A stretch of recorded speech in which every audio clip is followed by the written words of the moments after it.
Hey, what's going on, guys? So today we're talking about a Fire King updated deck profile with a new card, Fire King Avrada. This is actually probably the purest version of Fire Kings I've made probably since the first time I started playing Fire Kings. I always try to throw some random things in there like artifacts, kaijus, but this is probably the most pure version I've ever come up with. First off, team mascot Blaster, Dragon Rules of the Infernos, 1 day Blaster. 1 day, but until that day, we're running 3 copies of Fire King Avatar Avrada. For those who do not know, his effect is when an effect of a monster is activated while this monster is on the field. This is a quick effect. You can negate the activation if you do destroy one other fire monster in your hand or on the field. If this card is destroyed and sent to the graveyard, you can target one fire beast, beast warrior, or winged beast monster in your graveyard except himself. Special summon it. Its effects are negated and also it's destroyed during the end phase. So there's a lot of really good things you can do with him. It's unfortunate he doesn't have the if a face-up Fire King monster you control is destroyed by card effect except during the tangent step you can special summon him. It's unfortunate he doesn't have that effect, but I digress. 3 copies of Fire King Avatar Yaksha.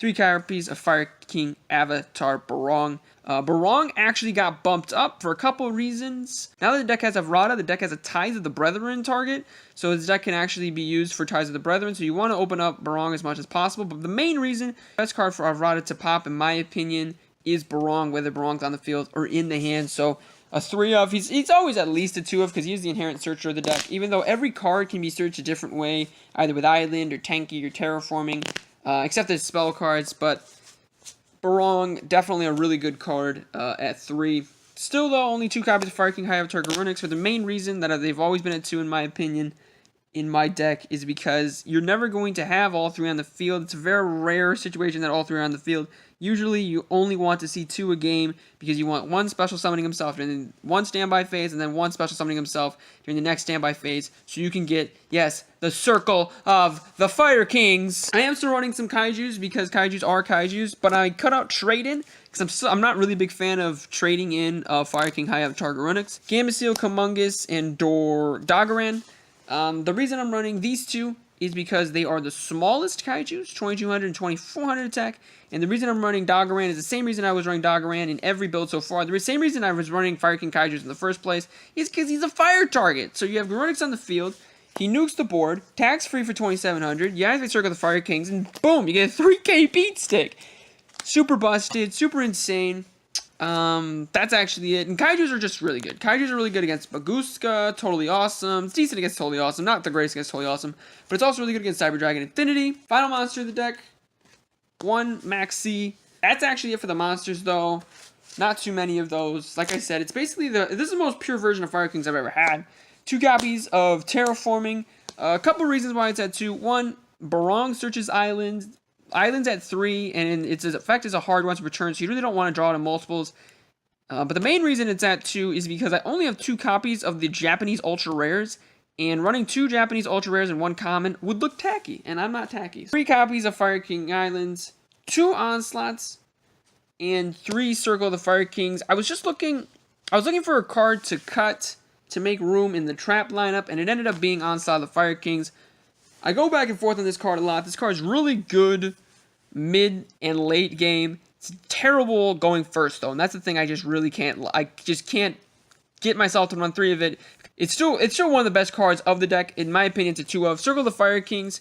This card helps you dodge Castels. It helps you dodge Stormforth. More meta relevant ways that this card is effective. It can help you dodge ABC Buster or ABC Dragon Buster, Macabre Banishings. A lot of really good things that this card can do because it's just it gets your card out of harm's way. It's 3 copies of Fire Formation Tenki. Not explaining that. 1 copy of Rekindling. Not explaining that. 1 copy of Interrupted Kaiju Slumber because it is at 1. And then thanks to Avrada, also shout out to DPYGO for pointing this out to me. 3 copies of Ties of the Brethren. This deck can run Ties of the Brethren. As soon as I figured out Fire Kings could run Ties of the Brethren, I was hustling as hard as I could to try to trade and try to find a way to get to some Ties of the Brethren because this card is just super strong in this deck because now your best opening is 3 cards because now your best opening, like I said, Yaksha, way to get to Yaksha, Island, way to get to Island, and Ties of the Brethren because you open Ties of the Brethren, you normal summon Yaksha, or you normal summon any Fire King monster, you activate ties, you special summon the other two, you activate Island, you pop Yaksha, search Garunix, set Garunix, Garunix comes back, you special summon either Barong or Yaksha off of Radha, and then you get a search for Barong during the next standby phase. For the traps, 1 Torrential Tribute, 1 Solemn Warning. I feel like these two are standards. In my opinion, Solemn Warning is the best trap card in the game. And the only thing I don't like about Torrential is that it's a common. I gotta find a better version of Torrential. The final cards are a little bit spicy. 2 copies of Flamevell Counter.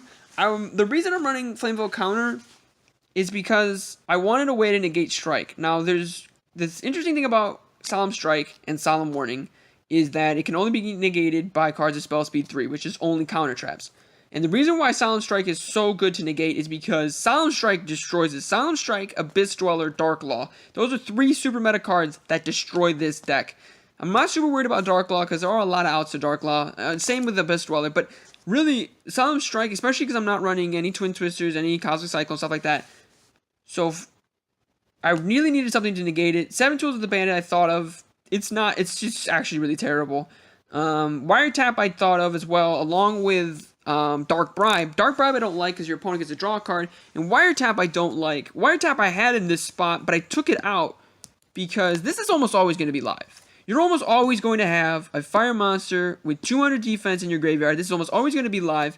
And the thing that this has a leg up over, let's say, cards like Wiretap or 7 Tools of the Bandit, is it can also negate spells. So your opponent activates Pen Call, discards for cost, you chain Flamevell Counter, banish a card, and your opponent just negged 2, and you only negged 1. Final card of the deck, 3 copies of Drowning Mirror Force. Now, you're wondering, why aren't you running Storming? Why aren't you running Quaking? I was running Quaking originally, but in my opinion, because Link monsters can't be flipped to the defense position, Quaking just insanely got nerfed because of the Link monsters. Storming is okay, but what I don't like about Storming is that your opponent doesn't lose advantage off Storming. You give your opponent all their cards back. What I don't like about regular and Blazing Mirror Force is it destroys the monsters. So many monsters, especially Pendulum Magicians, definitely Pendulum Magicians, all have effects when they're destroyed. So then I have Drowning Mirror Force. You're probably wondering, why would I run Drowning Mirror Force in a deck that consistently has monsters on the field? Well, in actuality, it doesn't. A lot of times, when I'm playing with Fire Kings, the only monster I have on the field is Fire King High Avatar Garunix. So as soon as he gets outed, if it's not by battle, I lose. So let's say my opponent's got a Raigeki and the ability to finish me off, and I have Fire King High Avatar Garunix in a Drowning Mirror Force set. He Raigekis Fire King High Avatar Garunix. I have no Fire King monsters in my hand to special summon, so I'm just seeing that I'm going to lose right as my opponent thinks, and I flip up Drowning Mirror Force, and my opponent loses all of their cards. The extra deck literally couldn't matter any less. You can run any extra deck monsters you want to, preferably rank 4s, because, you're running rank 4s. You can run Nappies if you can't even summon him. He's in here because he's a Ghost Reaper target. Cards that are actually pretty good. I will say something about these 4 cards, along with Wind Up Zen Mains. Wind Up Zen Mains is similar to Maestroke in number 101 because both of them can avoid all 3 of them can avoid destruction. So that's why you kind of want to run them in here. You can summon out Wind Up Zen Mains or 101 or Maestroke. Garunix can special summon himself, destroy the whole field except these 2 cards. They can avoid destruction. So that's pretty cool. Diamond Dark can pop Garunix and pop another card. That's pretty cool. And Tiger King's always been a staple in this deck because he can search Tenki, which can search any Fire King beast, warrior, monster, which is all of them. They're all beast warriors except Big Bird Garunix. So shout out to Konami for making Fire King Avrada. And that's it for the deck profile. Click that like button, click that subscribe button, guys, but most importantly, have a good day.